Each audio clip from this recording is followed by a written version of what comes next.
Hi. Hi, everyone. So I'm really excited to be here with you. And again, thank you all for being here.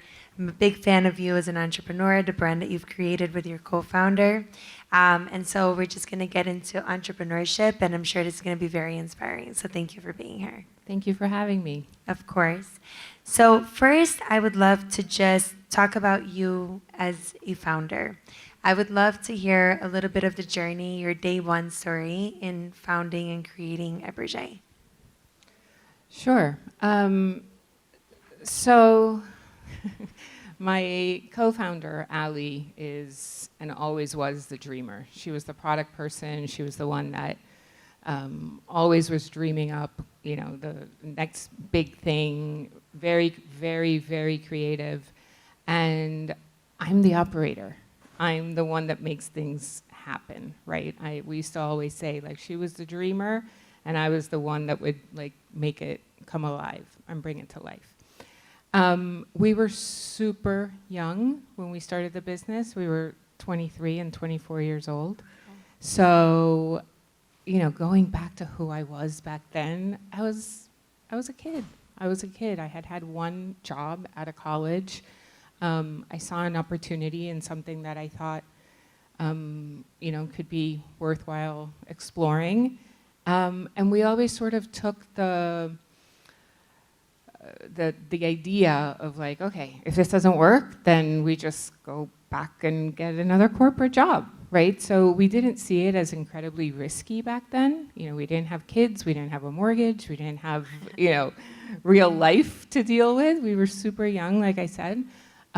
So we did it as, sort of a fun project. Now, today, everybody always says to me, like, wow, that was so brave. And I'm like, starting isn't brave at all. What's actually brave is not stopping, right? That's the part, because there are so many times that one can throw in the towel. It's like, it gets hard. It's hard. It gets tough, and having a partner was a blessing in the sense that, like, when one was up, the other one was down, and vice versa. We would be each other's cheerleaders. But there were many, many, many moments where we questioned, like, are we ever going to get to the other side of this? Or, how's this going to work out? We started the business with $10,000 each. We never raised money. That's amazing. So it was very slow. And, we had to learn the hard way. We had to learn along the way. We really had no idea what we were doing, quite transparently. Neither one of us had gone to school for fashion or business, for that matter. So we just sort of figured it out. So many questions. So starting in your early 20s, not raising any capital, starting with the money that you did. And like you said, the really challenging thing is moving forward and continuing, not starting. So I'm sure from beginning to now, there's been moments of failures, moments of doubts. How did you get through those moments and continue to keep going? I don't know what you're talking about. Always. I could write a whole book of failures. I think that's what business is. That's how one learns, right? I mean, the important part is really, really learning and taking the lessons and doing something constructive with them, right? Failures lead to pivots sometimes, and pivoting is also something that's very important in business. Sure, you need to have a strategy. You can't change your mind every day because, you're going to get nowhere fast like that. But if something isn't working, it's like you can't just hit your head against the wall over and over and over and over and try to force it. It's like, okay, let's think about this from a different angle or a different point of view. Maybe it's a different market, or it's a different product, or it's a different customer target, or like what, just trying to get to what isn't working and how are we going to fix it. And there have been moments of, truly existential crises, in the course of the 27 years that we've been doing this. And it was that grit, at those moments where you're just like, oh my God, okay, this really isn't working and we might not be able to make the next payroll, so what do we do and how do we do it?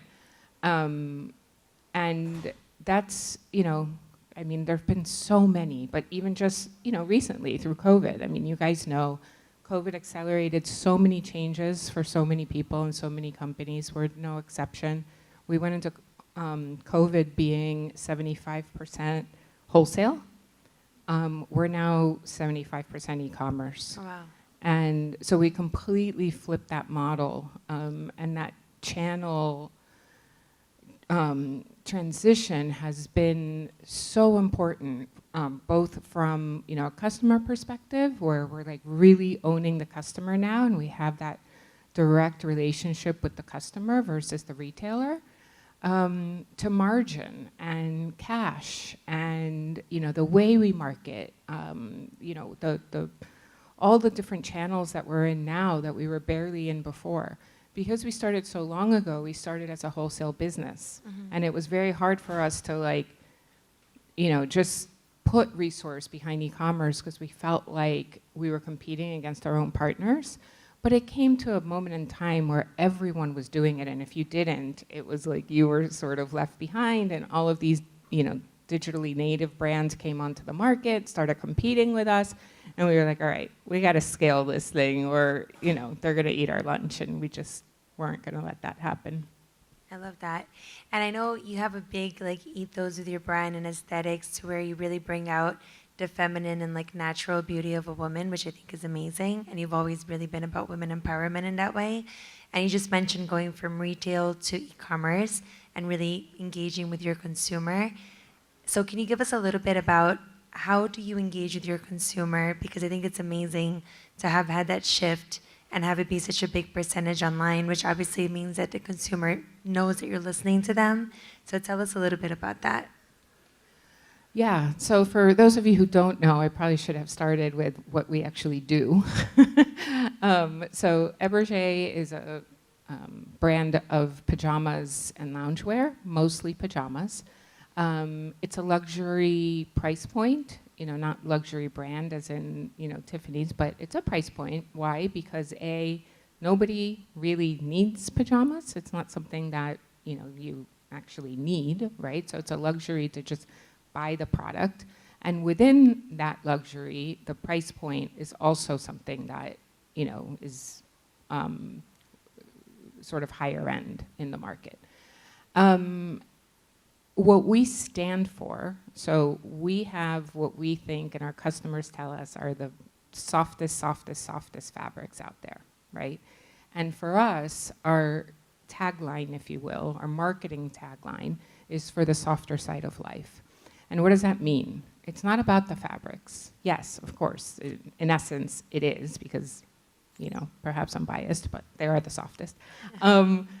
But no, you'll notice that we're not talking about the pajama. We're not talking about the loungewear. What we're talking about is life. And what does that mean? The softer side of life really means the moment for you.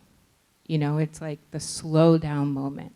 If you come home from work or you come home from school, or even if you work from home, but you're done with your day and you're, changing into whatever it is that makes you comfortable, we hope that that something is Eberjey. And it's that time for you to just relax. It's done. The go, it's over. Now it's your time. And whether your time means family time, you time, self-care time, whatever that is, it's time for you. And it's take off the mask. It's authentically you. And that's what we really try to portray, even through our imaging online. It's never been about the male gaze. It's always been about, women for women, and truly women for women. I mean, one of the proudest things that we love about the business is that it is such a gifted product. It's hard to gift a shirt or a dress to your friend, right? And you may argue that you don't want to give them your favorite shirt or dress because you don't want to show up to the party wearing the same thing, right? But pajamas, because it's so personal and you're at home and it makes you feel a certain way and you know how you feel when you put it on, it's people are gifting all day long, and it's really, truly woman to woman. You know, I mean, yes, of course, there are men that come in with the list of what their wife asked for, but for the most part, you know, it's like the mom for the daughter for the mom, the friend for the sister, you know, whatever it may be, and for whatever occasion. So if that doesn't tell you how, you know, rooted and grounded we are in women, you know, that's the beauty of the brand. Well, you just spoke my language. I feel like I'm going to need to buy Eberjey now. I'm sure a lot of women here too. Feel comfortable at home. That's what it's all about. But that's amazing. I love that you're all about women for women, which I think we need more of, right? Because women need to empower each other for sure. And talking about the scaling of the business, how did you scale it with no investment? I mean, that's amazing, you know, especially fashion. Yeah. Yeah.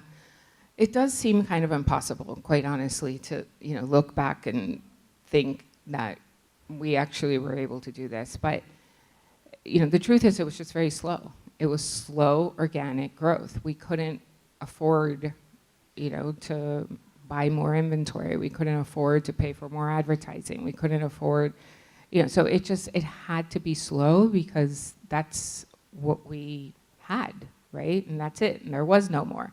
And 27 years ago, it wasn't easy to raise money. There was no connectivity. There was no, you know, networks and LinkedIn and, you know, your network was who you knew and who your parents knew, and that was it, you know, like who you went to school with and, you know, who your next door neighbor was. Like, that was your network. So it wasn't really like an option back then. So we just had to do it, you know, as carefully and as slowly as we could. I always felt like I was the you know, bubble burster, right? Because my partner, the dreamer, she was like, oh, we should do this and we should do that and we should. I'm like, yeah, that's great, but we can't afford it, so that's gonna have to wait. And you know, we had to really manage our P&L in a way that that could work, and it's actually served us very well because today, you know, there are not a lot of profitable apparel brands out there, you know, especially in the days of VC money and so on and so forth, where everybody's just trying to pump out, you know, top line. Well, that's kind of stopped in the last, you know, year or two, but it is hard to make money. We didn't know any other way. We had to make money because we weren't sort of using somebody else's money. So, you know, that discipline has served us very well until today. That's amazing. I think that's so inspiring to a lot of people here and designers because it's so hard to come into the industry and money is something that everybody struggles with. So kudos to you for having had that discipline and really kept going through the failures and challenges to make it work. I do have, you know, a question. When you mentioned the softness of the product, my mind went to wanting to know just efforts towards sustainability with the products, if you have those and what they are. Yeah, so our MVP product, what we're known for, is a product called Giselle. And it's, you know, like I was saying, a very soft jersey fabric. We have had this product in the market for a little bit over 10 years now. And we have upgraded the fabric 3 times. So the fabric that we're using now, and this is about 70% of our business, so it's pretty considerable. The fabric that we use now is tencel modal, if you guys know what that is. But it's basically made of regenerative wood pulp. Oh, wow. And, you know, it's sustainable. Is it perfect? No. Is anything perfect? No. By what we have sort of accepted as a business is that it's always about improving, right? And sustainability really is, it's a journey, it's not a destination. Over 2 years ago, we hired a sustainability consultant company out of the UK that has helped both train everyone internally, educate everyone internally, and has helped us actually, even with our own supply chain, to uncover some things that, you know, some vendors don't necessarily really, you know, want to share. They're just not that open about it. And every single day and every decision that we make sustainability is actually one of our core values. So we have 3 core values, and sustainability is one of them. So we spend a lot of time talking about it. And we don't just look internally, we look externally as well. Just on Tuesday, we had a team outing. You guys know Memorial Day, the beach, gets pretty trashed. So our whole team went out to the beach first thing Tuesday morning, and we had a beach cleanup as a team. And we, Awesome. just removed so much plastic that would have ended up in the ocean. And it is awesome, but it's also daunting, and you're like, oh my God, I'm not even making like the least bit of difference. It's like, it's a garbage can out there, and it's just one beach. And it's just, I think that when it comes to sustainability, we are all responsible, and every single decision that we make as individuals and or companies really makes a difference. So it's about taking those small steps, whether it's individually or with your children or, with your business or whatever it may be, because if we all work together, I mean, it's the only way that we will ever come to somewhat of an improved solution. No, for sure. And I think every step counts. We were talking about that earlier, but it's never going to, I don't want to say never, but to be perfect in sustainability and fashion, if it happens, it'll be a long way. We're never going to be 100%. But if everybody takes their steps and also encourages those that maybe are not doing enough to do better, and they take small steps, it's the way to the future, right? So I'm really happy that you shared that. And you spoke, and also one more thing I do want to mention, you talked about how other vendors don't want to share or they don't want to talk about certain things. I do believe in the saying, I say it to my kids all the time, but I also say it to industry, sharing is caring. And I think there's no such thing in the fashion industry. I don't understand brands that don't want to say what they're doing because of competitors, because all of us, how many brands do we have in our closet? There's no such thing, right? So if we all start sharing what's working for us in sustainability, it's amazing, because then everyone else can also do it and we can all do better together, right? So I love those things that you shared. And you briefly mentioned your children. So I know, I'd like to talk about this, and I know a lot of the answers sometimes are similar, but I enjoy, mother, entrepreneur. I'm a mother entrepreneur. I know how hard it is. And I don't want to ask how do you balance it, because we talked about that earlier, but how do you manage the time between the two? Because they're both full-time jobs. I fail miserably at both. At least that's what it feels like. It's hard. And look, I only have one child. I have one. I look at working moms that work full-time with 3-4 children. God bless them. Like, I don't know how they do it. I really don't. That is truly God's work. It's just, look, I think at the end of the day, it's what kind of pressure you put on yourself and what is the priority of the day, right? If my child has a performance at school, that's the priority, that's what's important to me, right? If I have an important event at work or, an influencer event in the Hamptons or whatever that may be, and I need to go, that's the priority of the day. And we all need to know what we prioritize, because sometimes there will be conflicts when there's something important at home and at work. And it's up to each individual to decide, where do you put your energy? Because it really is all that, right? It's like how much energy you give to things. Yeah.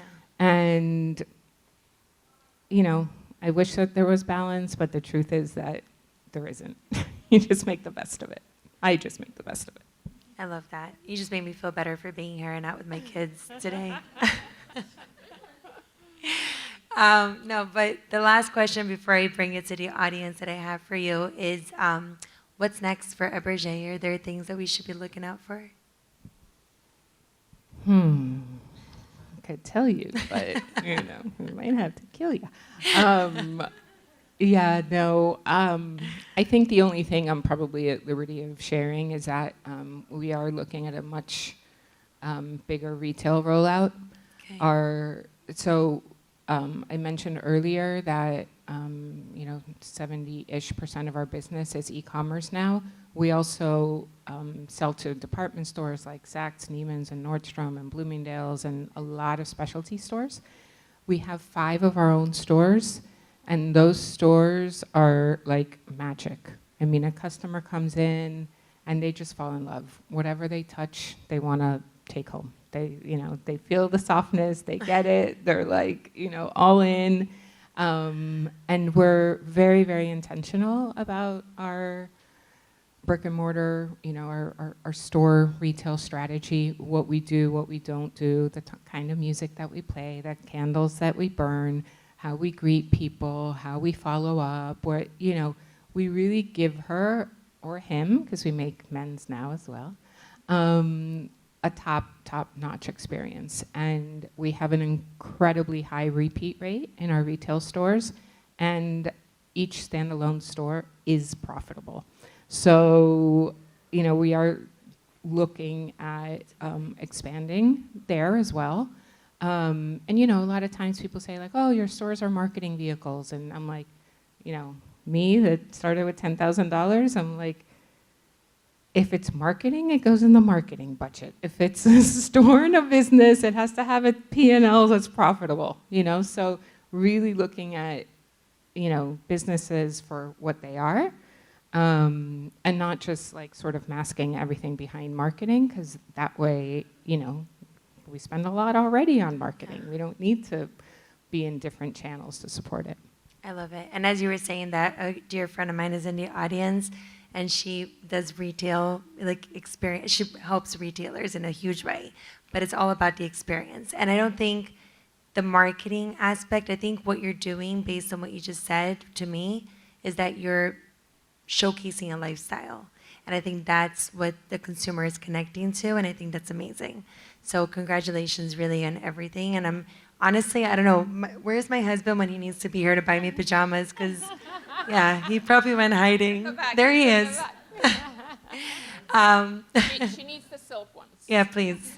No, this was extremely inspiring. Thank you so much. And the one big thing that you said that really stuck to me, outside of many, was the focus part. I think as entrepreneurs, we're creatives. We're always thinking of the next idea, and we want to do it all. But if we don't focus, it's very easy to get lost and just do a lot of, not nothing, but a lot, and not have anything really be the thing that grows. So congratulations. I can't wait to wear a pair of Eberjeys very soon. Thank you. And thank you all so much. We're going to have a break, and we're going to be back for the last session of the day. Thank you all so much. Thanks, everybody. Thank you.